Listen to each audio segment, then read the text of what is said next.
God's power or powers. Does he have different kinds of levels of ability? The exact nature of God has been debated by believers for thousands of years. That's not a surprise, brothers and sisters, since we are many beings trying to understand an infallible Creator. We are never going to understand Him with absolute perfection. And that means people will always disagree on some details.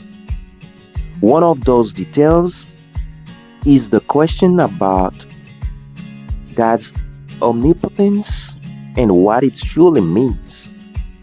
This month's spotlight verse mentions that all things are possible with God. That statement has been, let's say, misinterpreted by critics for centuries, for years, right? Even while many Christians have sometimes taken that phrase out of context. Now, let's be honest. Theologians,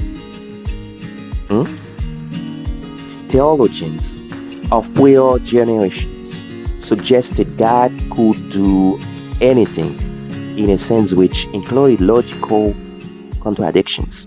For instance, they would have argued God had the power to sin, to cease to exist, to draw a square circle, and so forth. They argued some of such power was part of potential de absoluta.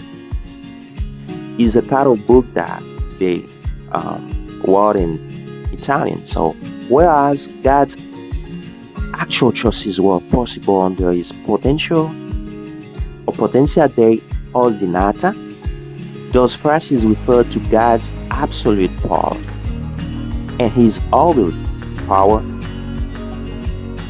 respectively. To clarify, these earlier thinkers did not claim God actually did sin or violate logic, only that he could if he wanted to.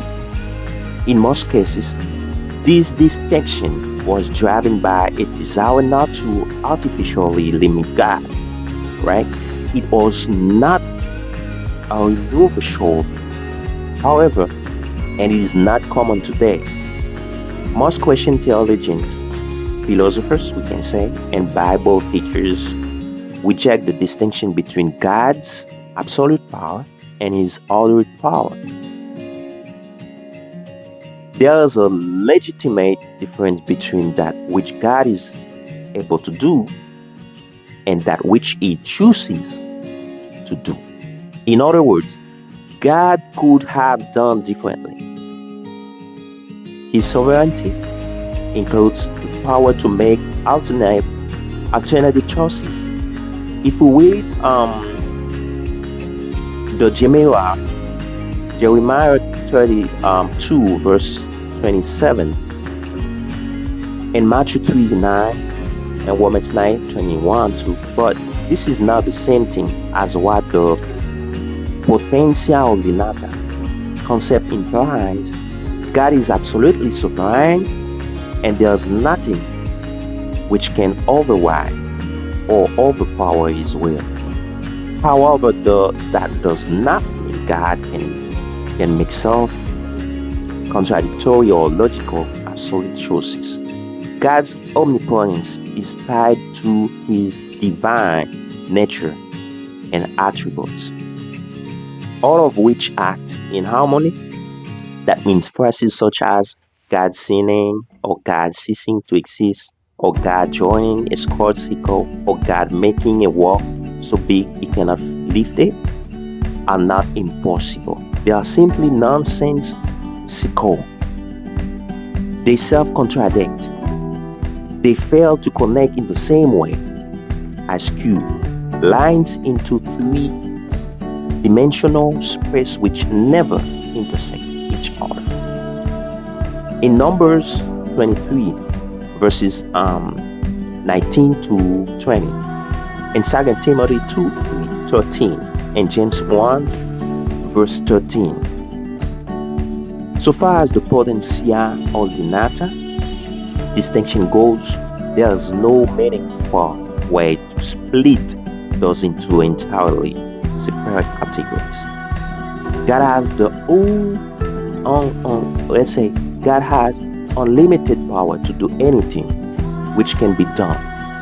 If God cannot do something, it's because that concept itself or is self-contradictory or absurd, and would be just as irrational for any being, regardless of their power. A better distinction is between God's sovereign will and revealed will, or his dispositional will. All things are possible with God. That means what it means, all things which can be, which could actually exist and could actually occur, are within his power. Anything beyond God's power is simply not a thing at all. God bless you and God keep you in a wonderful way. Don't forget to subscribe, share, comment our videos. God gonna bless you. Definitely.